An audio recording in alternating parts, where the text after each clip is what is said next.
This is Ruckus and Luna. They're out there doing a little fishing for some salmon. Hey Luna, you out there fishing for some salmon? Yeah. Hey Ruckus. Hi Luna. Hi, yeah. Oh, I got one treat. I don't got no more. You'll go good. What's he going after? Rocks? You seen another dog do it? Oh, it's just, I don't know. Yeah. Yeah, he dives for rocks.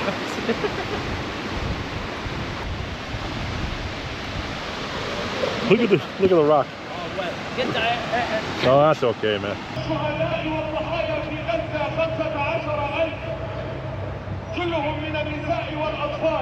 Just watching on my tablet here a video of about the Palestinian movement having a protest on Parliament Hill in Ottawa.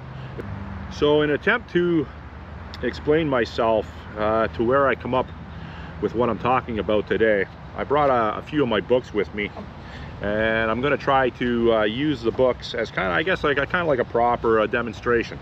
So the first book was written by Karl Marx, and it's the Communist Manifesto. So ANTIFA, like I said in one of my videos before, and people that know the movement are, I guess their mission statement is to fight they're anti-fascism, to fight fascism. But that's the furthest from the truth. They are indeed fascists, and they want to bring in regime change, whether it be, it's mostly violent. It's a violent organization. So this is Antifa's inspiration, the Communist Manifesto. This is Antifa's Bible. This is a book written to outline Antifa's mission statement, Antifa's tactics, Antifa's end goal. I would say that every member of Antifa probably owns a variation of this, if not this particular copy. And now this is going to be quite possibly controversial when I outline the next book. So I live in liberal Canada. It's a radicalized liberal country, to the point where people like me, they're trying to silence through laws.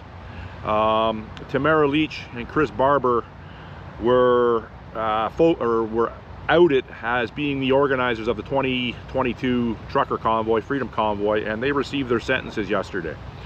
Their sentences yesterday were no prison time, time served. I think they did something like 70 days.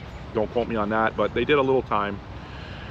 And then they both received over 12 months of house arrest with limited mobility during that 12 months. Then I believe Tamara Leach got, I think, 100 hours of community service and other stipulations. So it's quite steep when you think about it.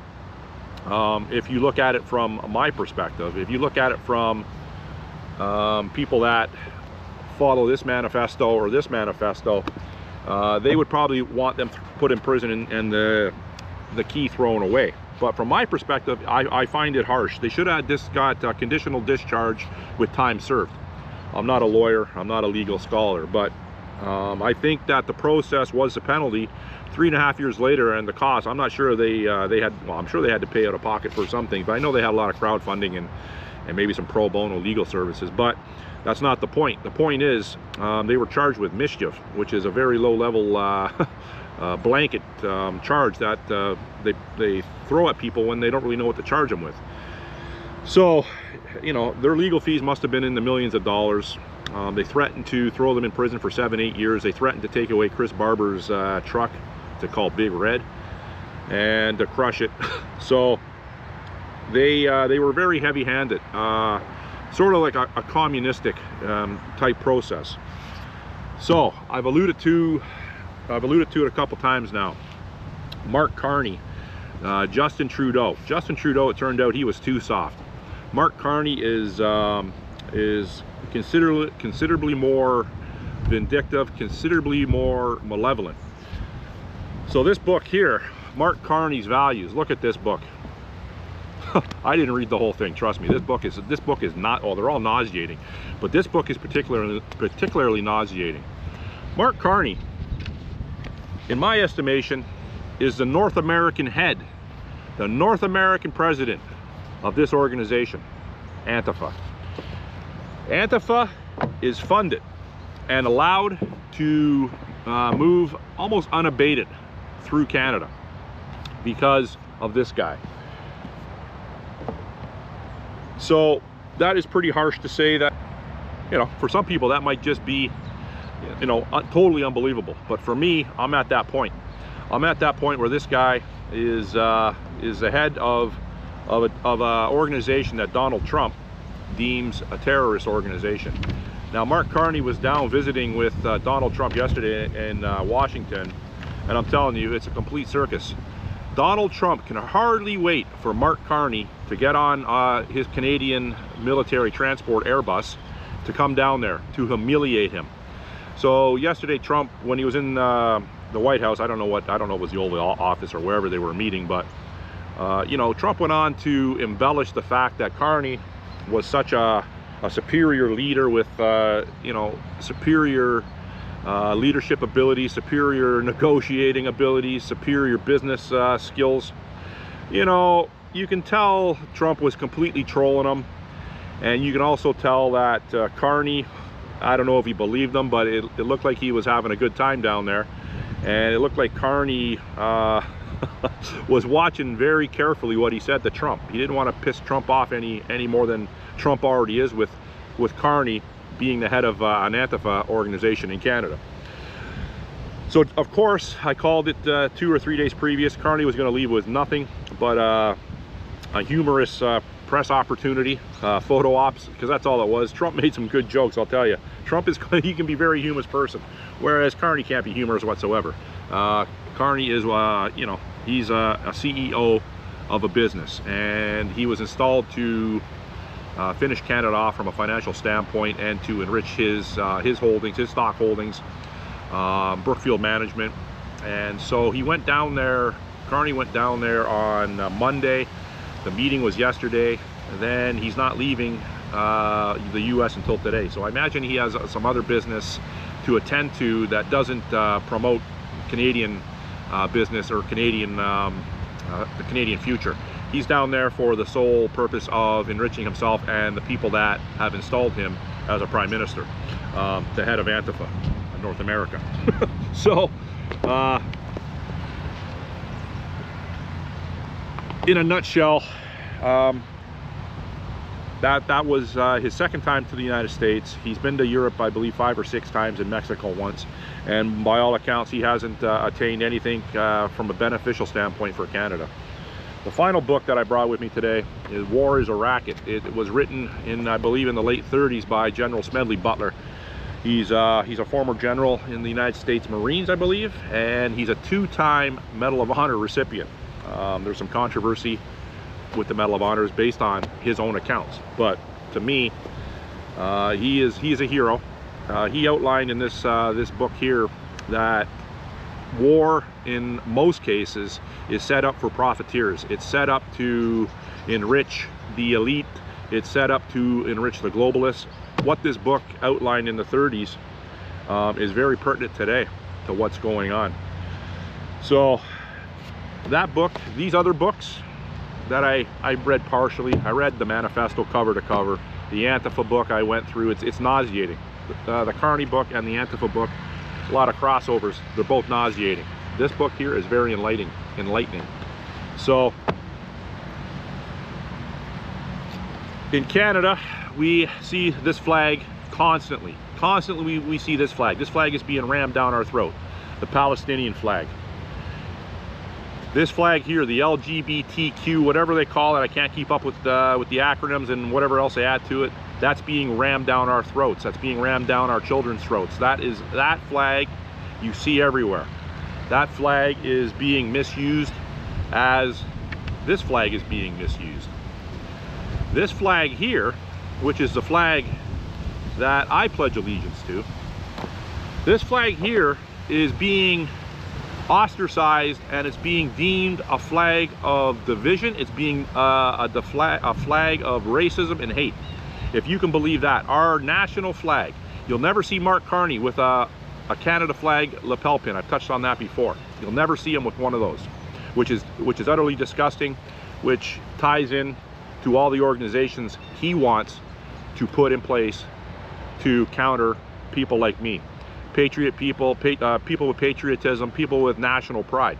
Now, they also deem this flag a flag of racism, a flag of hate, like I said, and they're doing that because they don't want people like me that I think I'm a critical thinker. I think I use common sense. I don't want division in this country. I don't want racial division in this country. I don't want division between genders. I don't want division between sexual orientation. They have propagated all that to cause mass confusion within the population, to cause dissension, to cause violent uprisings, so they can go, when all this is going on, they can go and they can rob and steal and enrich themselves. So what's happening in Canada with this organization and others, Every Child Matters organization, the Orange Shirt organization, it's all ties in. Some of the warrior factions of Indigenous people, they're used as boots on ground, sort of like street soldiers. Now, the rally in Ottawa yesterday and the October 7th, it was the Palestinian rally. It was large, and like I said, it shut the downtown core down in Ottawa by Parliament Hill, and the one in Toronto was quite large too. Now, these people are being used as useful idiots. Once the Mark Carneys of the world, the Keir Starmers, once those people attain their end goal of communist, a tyrannical dictatorship, censorship laws that are all-encompassing, digital ID, central bank digital currency, social credit scores. Once they attain all that, the people that march under the guise of these two flags, like some of the people here are radicalized Islamists. I understand that. They're radicalized. They truly believe that the Jewish state has to fall. I understand that. But there's a great percentage of the people that march under this flag that don't understand what's going on. So, but once the end goal is met by the World Economic Forum and the World Economic Forum puppets, the people I just mentioned, they're going to be eating sewer rat, like the rest of us. They're going to be no longer needed. They're going to be really, really, what's the word I'm looking for here? They're going to be shocked that the legwork they put in was just a guise to reset the Western democracies of the world, to reset with digital ID, to reset with central bank digital currencies, to reset with social credit scores. So they're going to be in the same boat. So they don't understand what they're doing and what the downfall is going to be for them as well. They think they're going to be on the right side of history. These people think they're going to be on the right side of history. They're not going to be on the right side of history. They're going to be in the sewer with the rest of us. So that is my message today. My message today,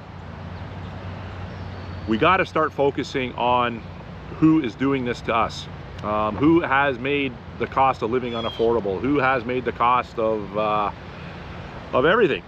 So people, we got to get together. We can't let racial divide, we can't let religious divide, we can't let geographical divide bring us down. We have to focus solely on the people that are putting us in this jar and shaking it to make us all in a frenzy. So that's my message today. If you have anything to add, if you want to point something out that I've missed, by all means. Thanks for watching. Bye.